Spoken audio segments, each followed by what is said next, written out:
केयूराणि न भूषयन्ति पुरुषम् हारा न चन्द्रोज्ज्वलाः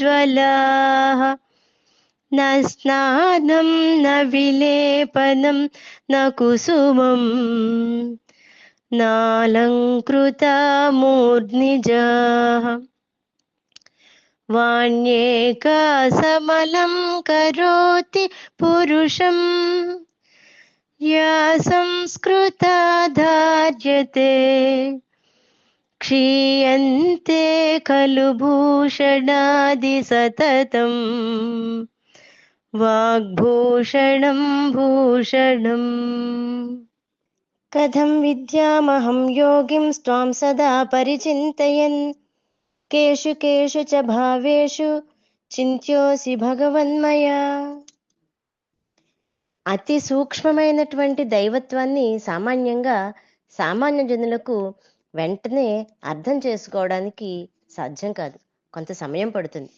కనుక సాధకుడు ప్రారంభ స్థితిలో తన మనస్సుని ఏదైనా ఇష్టదైవం యొక్క విగ్రహమునందు కేంద్రీకరించి కొంతకాలము పూజ, ధ్యానము మొదలైన వాటిని అభ్యసించాలి. నెమ్మదిగా మనస్సు ఏకాగ్రతను సంపాదించుకుంటుంది. మనస్సు భగవంతుని మీద స్థిరంగా ఉంచడం మొదట్లో చాలా కష్టంగా అనిపిస్తుంది. కానీ ఇష్టము, నమ్మకము, భక్తి ఉన్నట్లయితే అటువంటి ఏకాగ్రత సాధించడం ఏమంత కష్టమూ కాదు.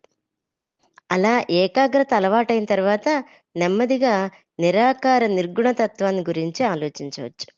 కనుకనే అర్జునుడు భగవంతుడిని ధ్యానించడానికి కొన్ని సాకార విభూతులను, దివ్య పదార్థాలను తెలుపవలసిందిగా భగవానుని వేడుకుంటున్నాడు. సమస్త జగత్తు భగవంతుని స్వరూపమే అయినప్పటికీ ధ్యానం చేయడానికి అనుకూలమైన రూపాలు ఏమేమి ఉన్నాయో అలాంటి వాటిలో ప్రధానమైనది ఏమిటో చెప్పవలసిందిగా అర్జునుడు ప్రార్థిస్తున్నాడు. ఇంతకు ముందర అధ్యాయాలలో భగవానుడు దృఢవ్రతులే సేవించిన వారికి మాత్రమే బంధ విముక్తి కలుగుతుంది అని చెప్పాడు. కనుక అనేక మంది దైవ సాక్షాత్కారం కోసం అనేక వ్రతాలు, నియమాలు పాటిస్తూ ఉంటారు. కానీ వాటి మీద దృఢత్వం మాత్రం ఉండదు. దానికి కారణం అనేక జన్మల నుండి సంపాదించుకుంటున్న పాపమే కారణం. ఆ పాపము హృదయంలో ఉన్నంతసేపు పరమాత్మ అతని హృదయంలో ఉండడు.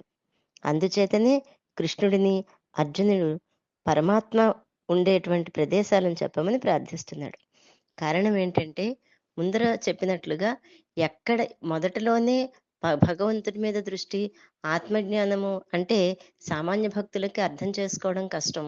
ఆ స్థాయికి వెళ్ళడానికి చాలా కష్టం అవుతుంది. అందుకని దైవ ధ్యానం చేస్తూ, విగ్రహారాధన చేస్తూ, విగ్రహారాధనలో తన్మయత్వం పొందుతారు.